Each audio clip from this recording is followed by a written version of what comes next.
이상의 3차각 설계도. 3차각 설계도. 이게 무슨 소리냐면, 이건 근대 건축술이 감당할 수 없는 상황이에요. 이상은 건축기사였죠? 건축기사였어요. 설계도를 잘 알고 있는 사람이죠.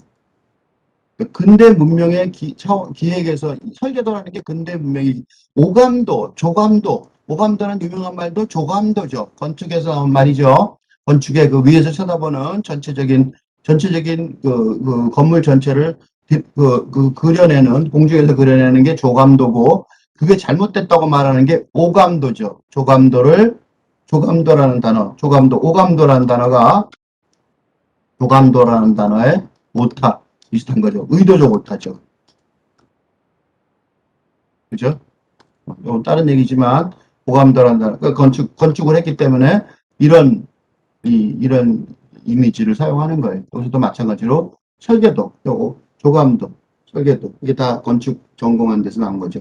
그러니까 어쨌든 간에 이런 것들은 근대 건물을 짓는 거죠. 빌딩을 짓는 데 쓰는 거죠.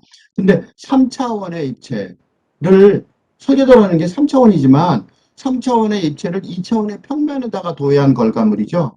설계도라는 게 그렇잖아요. 빌딩은 3차원이지만 그걸 2차원으로 그림에다 그린 거죠. 3차각 설계도라는 거는 4차원의 설계도죠. 설계도는 2차각 설계도니까. 그러니까 3차각 설계도라는 말 자체가 근대 문명의 한계를 드러내는 작품이라는 거죠. 이건 진짜 설계도가 아니라 3차각 설계도는 현재 없으니까. 그러니까 근대 문명이 아닌, 근대 문명이 넘어선, 근대 문명이 한 차원 더 붙이는 12 플러스 1, 13의 세상, 그런 세상이 어떤 세상인가를 그려내려고 노력한 거죠.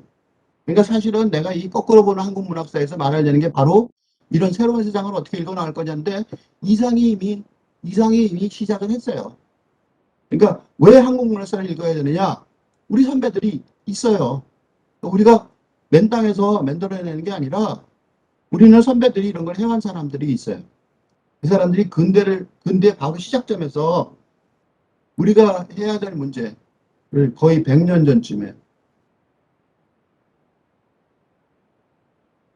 1930년, 네. 지금 2020년이니까 엄청나게 오래전이죠. 그때 1930년경에 200년 전쯤.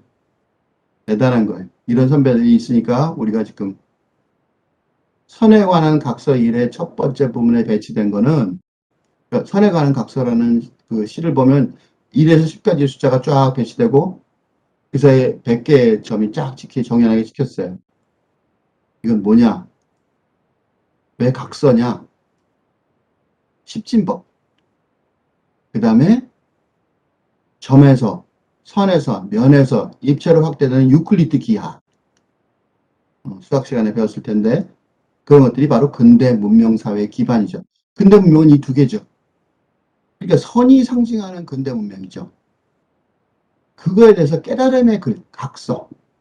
그거죠.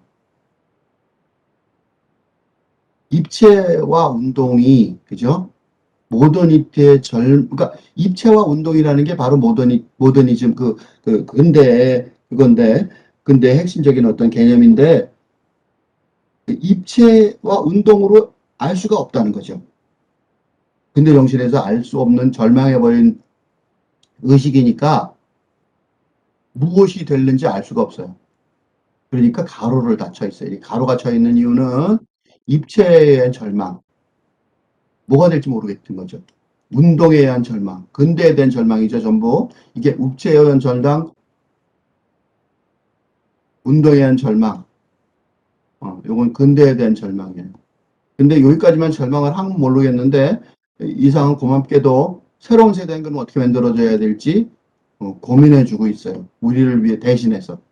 이 이상은 아직 이 근대가 벗어나는 시대를 상상도 못했을 텐데 그럼에도 불구하고 지구가 빈집일 경우 지구가 빈집이 되죠. 근대 사회로 만들어진 지구가 무너진다고 생각해버리면 빈집이 돼버리죠. 그럼 봉건 시대는 눈물이 나만큼 그리워지는 거죠.